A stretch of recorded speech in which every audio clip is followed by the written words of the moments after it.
Hi and welcome back to Movies Reloaded. Today we have a great recapped movie for you, so sit back and relax and enjoy the film. Enzo Cicotti, a thief modeled after Torbella Monacorome, is seen fleeing from the police after stealing an expensive watch. He tries hiding in an abandoned crane by the River Tiber, but the policemen discover him. He then jumps into the water as a last resort to avoid being caught while trying to climb back onto the crane. Unfortunately, the barrel breaks and Enzo is hit by the water.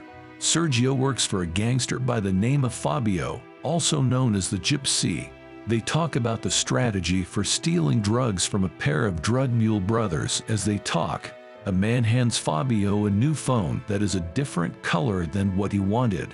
The gangster beats the man to death as a result of the small error, and his associates, who are accustomed to his psychotic behavior, simply ask for the dead body to be removed outside. After the encounter, when they go to Sergio's house to gather the items they need for the deal, Alessia, Sergio's daughter, greets them, and Enzo is taken aback by her behavior. She has made several childish drawings and pasted them all over the house. Alessia also tells Enzo about the anime Steel Jig and appears to actually believe that one day the character Jig will come to save her. Sergio picks up the drug mule brothers outside an airport and drives them to a building that is still under construction after apologizing for his daughter's behavior and revealing that she is psychotically damaged and obsessed with the Steel Jig anime. She has always been a special child, but since losing her mother, she has cut herself off from reality. The task is straightforward: remove the drug packets from the brothers' bodies. But when one of the brothers overdoses and dies after a packet bursts inside his stomach, the other brother is furious with Sergio for not taking the brothers to the hospital sooner. Sergio, on the other hand, only says that they will need to cut the dead body in order to remove the substance. The living brother then grabs the gun from Sergio and shoots him several times before passing out. With his last breath, Sergio then hits the man's head against the wall and knocks him out as well. Then, the man shoots Enzo, causing him to fall from the 10th floor directly onto the concrete ground below. By all logic, Enzo should not be alive after the fall. Ninzia Locosimo, a terrorist and the head of the Caroma clan, one of Rome's largest drug traffickers, is in the club with Fabio and his men. Fabio was supposed to sell Ninzia the drugs that Sergio brought her, but now that both Sergio and the drug mule are dead, he finds it difficult to answer her questions. For the time being, he tells her that everything went well, but he knows that if she discovers the truth, Elisa approaches Enzo as he makes his way home, asking him about her father, but he ignores her and she continues to pound on his door. Frustrated, Enzo punches the door, making a hole in it. Astonished by his own strength, he tries moving the furniture and is surprised when he does it effortlessly. Later that night, he steals an entire ATM using his newfound strength to break it.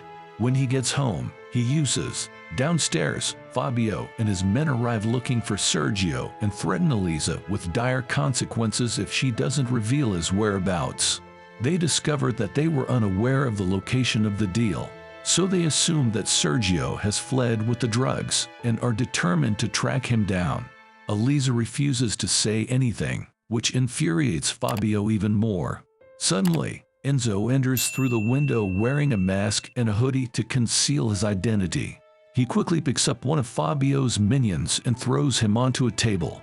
The other minions attempt to fight him but are quickly defeated by his superhuman abilities. Realizing they cannot win, Fabio and his followers flee before leaving, but he manages to attack Enzo on his feet, hacking off his toe. Enzo and Elisa go to his house so that she can be safe. Enzo tapes his toe back to his foot in the hopes that it will be attached by morning. Elisa believes that Enzo is the superhero Jig from her favorite anime. She believes that he has come to save her at last because she is mentally ill. Enzo doesn't bother. Fabio suggests they rob an armored truck they had planned to rob after the deal instead of taking a loan to pay Ninzia for the deal.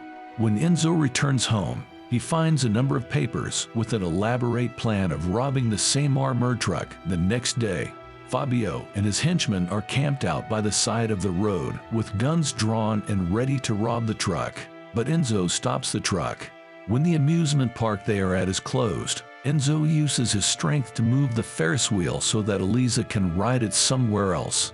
In the meantime, Eliza and Enzo go to a mall to shop for a princess dress that she has always wanted. They end up kissing and making love in the trial room.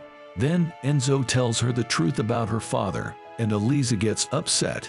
Antonio wants to take a loan to end the problems with Nunzia, but Fabio refuses to do so. When Antonio doesn't back up, Fabio orders his Rottweilers to attack him. Eliza attempts to flee from Enzo and boards a tram, but Enzo uses his powers to stop the tram from leaving and apologizes to Eliza. She accepts his offer but requests that he wear his mask the next time. When Enzo looks around and realizes that people are filming him and have likely seen him stop the vehicle, he quickly runs away with Eliza. Meanwhile, Fabio, who has no other option, meets with one of his dealer friends to ask for a loan.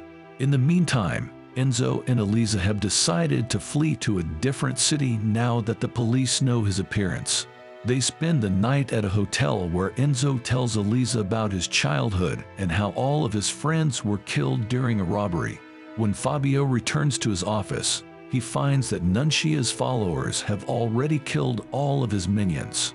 When the news about the super criminal being found is shown on television, Fabio recognizes it to exact just punishment. Fabio and Eliza are both shot to death. Eliza asks Enzo to use his power to help people as Nunzia burns Fabio alive and pushes him into the river with her last breath. Enzo holds her close while grieving the loss. The following morning, Fabio makes it out of the water well alive. It turns out that the radioactive substance has given him super strength. He then goes to Nunzia's house and exacts revenge by killing everyone there while making a video of it in an effort to become as famous as Enzo. Later, he discovers several explosives hidden in the house, proving that Nunzia had been planning to bomb the city. In the meantime, Enzo is wandering alone, dejected. After seeing a video of Fabio threatening to bomb the Olympic Stadium on television a short while later, Enzo immediately sets out to find the man. He enters the stadium, which is packed with spectators watching the game, and while searching, he finds Fabio holding the explosives remote. They struggle for a while, and then Fabio runs inside the stadium and gets lost among the people. The movie ends here. Thank you for watching. I hope you enjoyed the recap. Let us know in the comments what you thought, and while you're here, consider subscribing. We would love to have you as part of our community.